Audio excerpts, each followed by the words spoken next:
Few events in human history have captured the imagination of scholars, believers, and skeptics alike as the crossing of the Red Sea. For millennia, it has stood as one of the most dramatic demonstrations of divine intervention recorded in sacred history. Yet, alongside faith, history, oceanography, and archaeology, have all sought to investigate what exactly happened in that mysterious moment. And it's actually a point of revelation which we would want to critically analyze. From a scientific perspective, oceanographers have studied the Gulf of Suez and the Gulf of Aqaba, along with the Bitter Lakes region, to explore the possibility of such a crossing. But in all of this, in all of our discourse, I'll try to highlight 5 very important foundations which will be developed through this particular episode. I hope you've gotten your pen and your paper or your notes. One has to do with the wind set down phenomenon. What it is a bit interesting, and for you, it will be the bedrock of what will proceed further. It is a sustained strong wind pushing water away from a shoreline or through a narrow inlet, temporarily exposing the seabed. This is one of the most supported motives with which the Red Sea crossing is explained scientifically. And the proof lies with NASA and the Russian Academy of Sciences, who have utilized computer models to show that an east wind of about 100 kilometers per hour, that is 63 miles per hour, blowing for 10 to 12 hours could expose a land bridge several kilometers long in the right direction. This could be linked to the biblical narrative, especially in Exodus 14:21, where it is recorded the Lord drove the sea back by a strong east wind all night.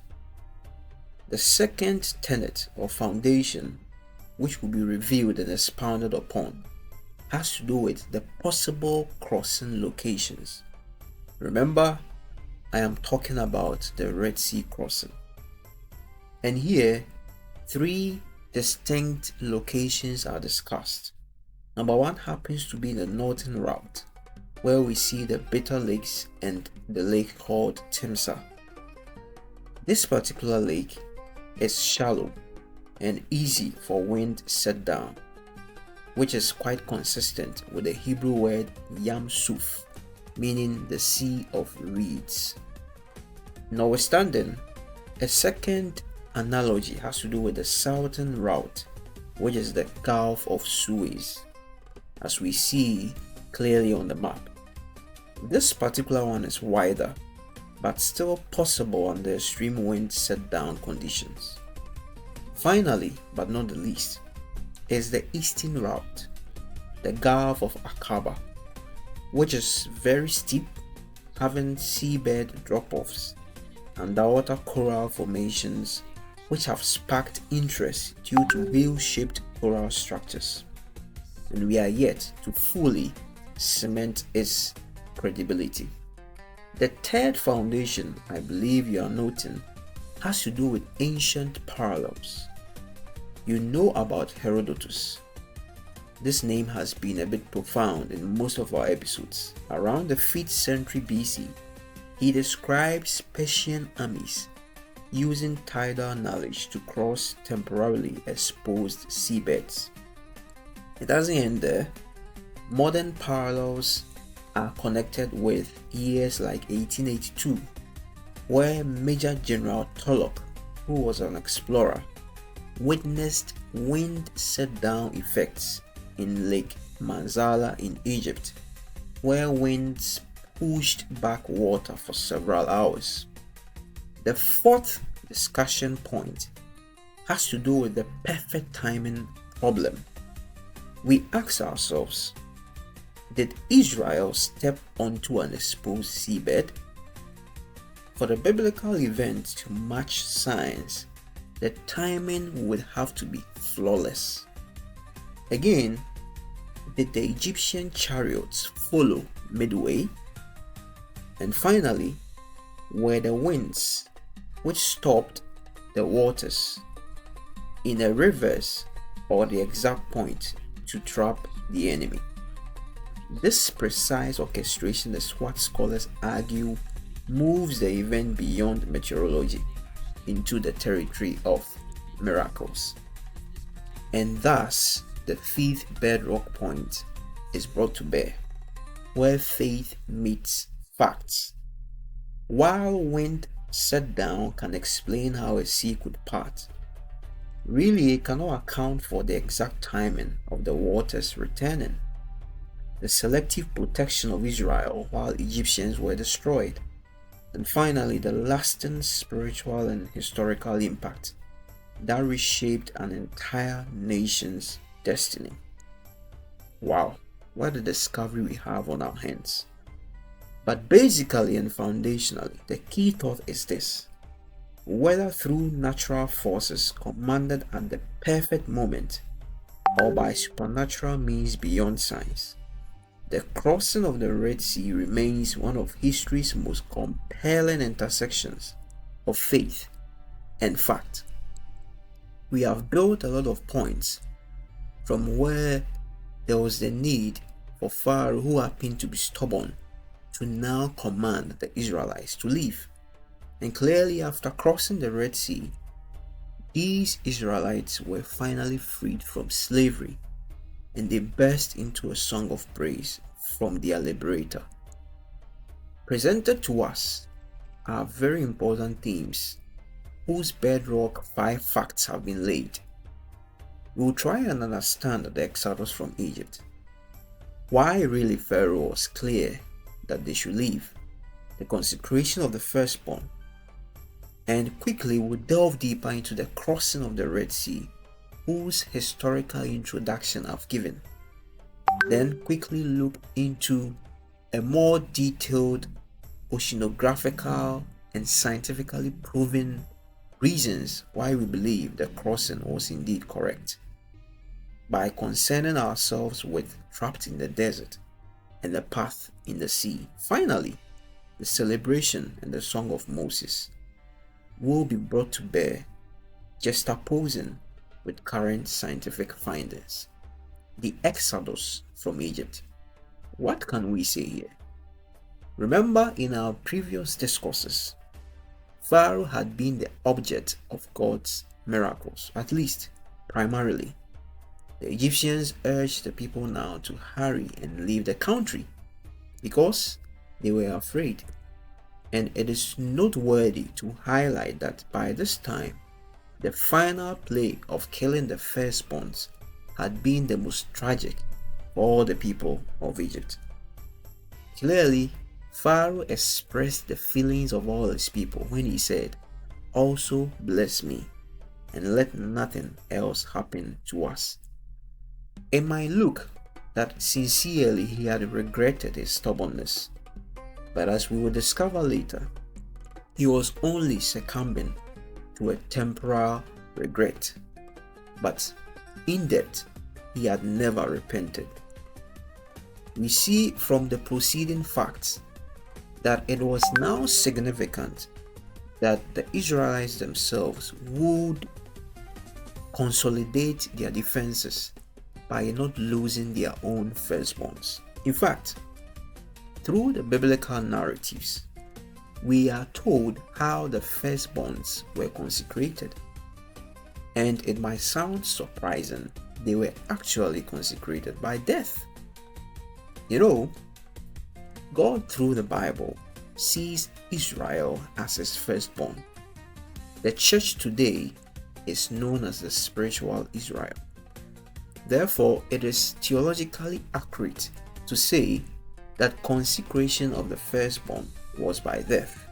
That is total sacrifice to God himself. And of course, through sin, it had become more important. But the good news for the Israelites is that the lamb that had been slain, whose blood was put on the lintels and the doorposts, had died so that whoever applied his blood would not die but had eternal life. And God had done his part. It is now the responsibility of all progeny to follow suit by believing in the blood of the sacrifice. It brings us to a very important twist in the story. The Israelites are now free, but where are they going and how? Before I would continue, I would like to remind you of the important tenets already laid before the introduction, or even after the introduction. Remember, we told ourselves the wind set down phenomenon, the possible crossing locations, the ancient parallels, the perfect timing problem, and when fate meets facts. But here we are presented with a more formidable challenge. That is, the Israelites trapped in the desert. Pharaoh said to himself, the Israelites are wandering around the land in confusion, hemmed in by the desert. And you ask yourself, is this guy really serious? Clearly, he had not repented. And being a very good geographer, someone who in the person of a regent within the land of Egypt would have gone through several lessons of knowing how the landscape was in the times. So Pharaoh knew, or should I say he knew perfectly, that Israel had been trapped per the route that they took.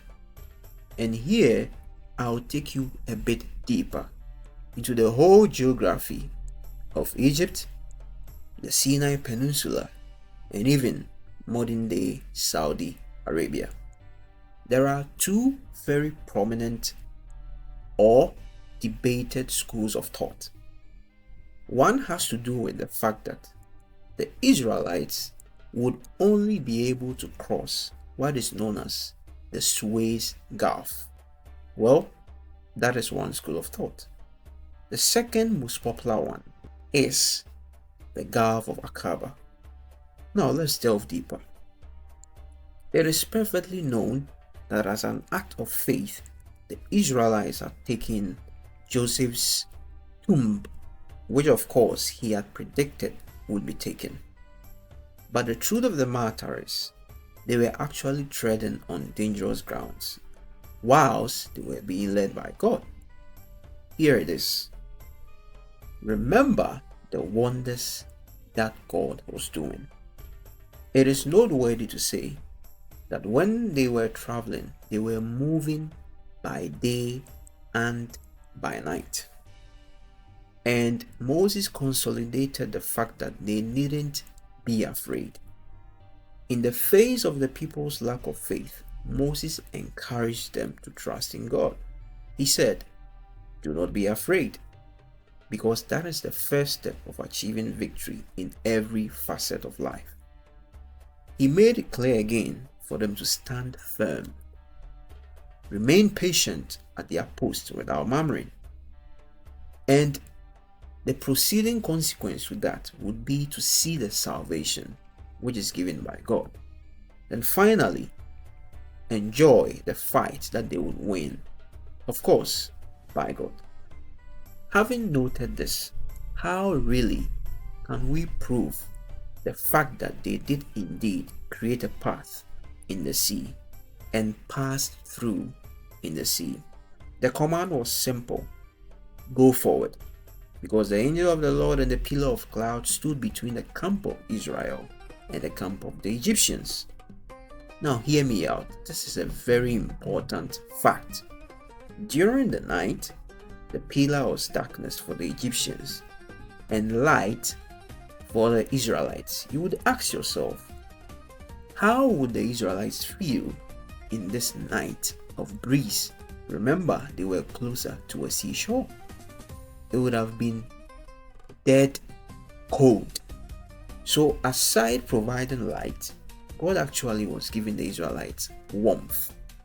So as we see in the biblical narrative, Moses raised his staff and the sea parted so Israel could pass.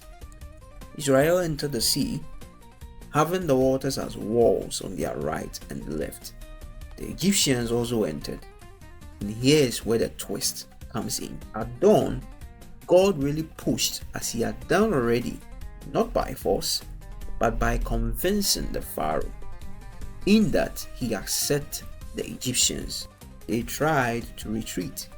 The sea returned to its course, destroying the entire army. And Israel beheld the victory which they believed in God and Moses. But before I quickly delve deeper into the celebration, I would like you to take a closer listen to this important part of the discourse. I believe by this time you would have known that indeed the Israelites lived in Goshen within the land of Egypt, and they left Goshen presumably through the Gulf of Suez as one point, which is about 12 miles from Goshen, or the second school of thought as already highlighted, through the Gulf of Aqaba, which is about 150 miles from Goshen. It appears Midian was where Moses lived, which is actually on the northern part of modern-day Saudi Arabia. And here he saw God and was ordained to go and bring Israelites from Goshen, which he did. Unfortunately, Pharaoh refusing brought several plagues, as we have discovered throughout our previous episodes. But as time went on, it was now opportune the Israelites to move out of Goshen. But the problem has been, was it through the Gulf of Suez? Because the biblical narrative is clear that they went through the sea, a path in the sea. And that brings us to one important theory, which is the wind set down theory.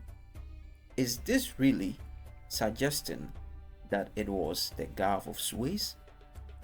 One important fact for us to discover as we look at a particular quotation like Exodus 14 verse 21, we are told they traveled by day and night.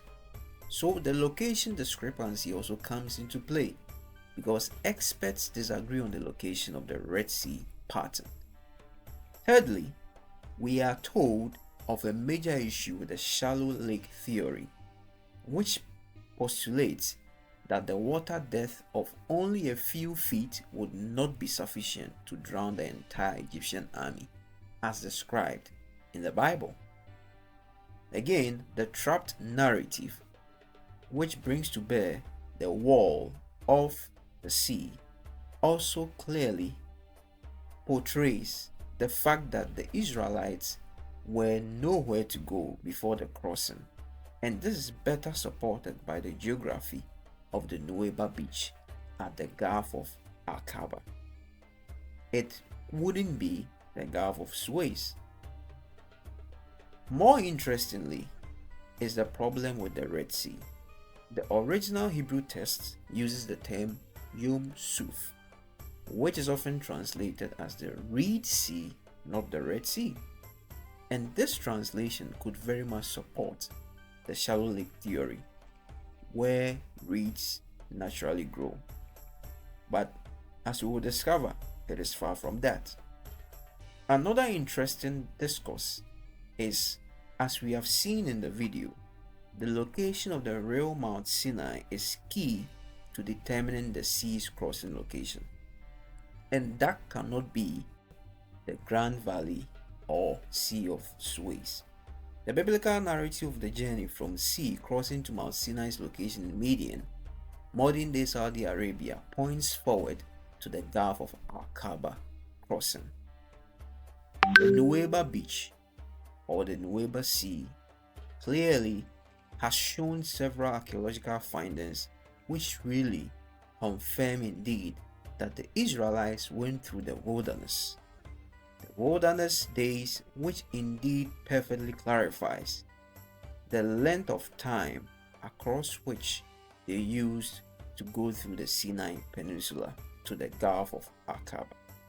It wouldn't be the 20-mile distance or the 12-mile distance, but of course, per the narrative, it should be something longer. After analyzing these biblical accounts and geographical evidences, 3 foundationally strong reasons suggest that indeed the Gulf of Aqaba perfectly suits our discourse. Number 1. The drowning of the Pharaoh's army. As we have seen, the biblical account explicitly states that the entire Egyptian army with their chariots was drowned when the waters returned, and this would require a very deep body of water, as we can see, with very steep and deep hollows under its seabed. And this is what is provided by the Gulf of Aqaba, with depths up to a mile in some places. The shallow lakes, as acknowledged in this video, are too shallow for this event to have occurred as described. Secondly, the wilderness is also an important information giver through this discourse. Scripture describes a prolonged journey through the wilderness after leaving Goshen, with the Israelites traveling day and night, which is a very key detail. This journey would have taken them across the entire Sinai Peninsula, a vast wilderness, to the Gulf of Aqaba. Perfectly, the topography of Nuweiba Beach, as we see in the videos, with several archaeological findings at the Gulf of Aqaba, surrounded by mountains and gorges, creates the very trap situation that caused the Israelites to cry out in terror, believing they had no escape. And finally, the location of Mount Sinai. The biblical narrative places Mount Sinai in the land of Midian, modern-day Saudi Arabia. If the Israelites crossed the Gulf of Aqaba, they would have landed directly in Midian. So the discovery of a potential historical site like the Split Rock and Elim in the region of Midian further strengthened the Gulf of Aqaba's claim as the authentic crossing point. Friends, I believe this is quite comprehensive.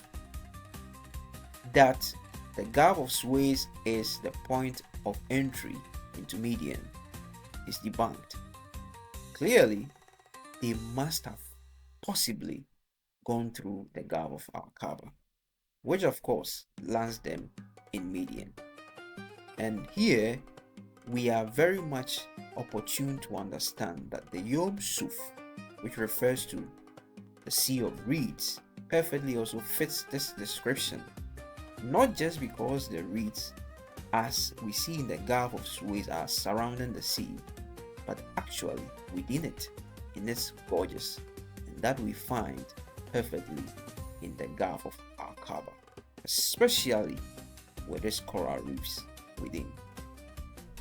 So clearly, it is important to recognize the fact that the Gulf of Aqaba perfectly connects with the possibility and really consolidates the fact that indeed the Israelites passed through the Red Sea, or what we would also call the Reed Sea or the Sea of Reed. And geographically, as we have seen, what perfectly fits the description and all that we can see from the various satellite images captured in modern times, the Mount Sinai is most assuredly within what we now know as Saudi Arabia. The Israelites traveled from Egypt, passed where we know as the Gulf of Suez from Goshen, went into the wilderness, and there beheld the power of God and crossed the Red Sea, which is within the Gulf of Aqaba. We might want to debate night and day, but clearly, inasmuch as these records prove the power of God in parting the sea, science adds its voice that it is very possible. With a wind, an eastern wind of about 100 kilometers per hour, blowing for 10 to 12 hours, this could have been easily done. Seeing what Moses had done, Israel is now triumphant. There is a song of Moses which will not be sung only then, at a time to come. When the people who have gone through various trials and come out successful and victorious see the one whom they've waited for long, there shall be a song of Moses. I would wish you be part of that orchestra.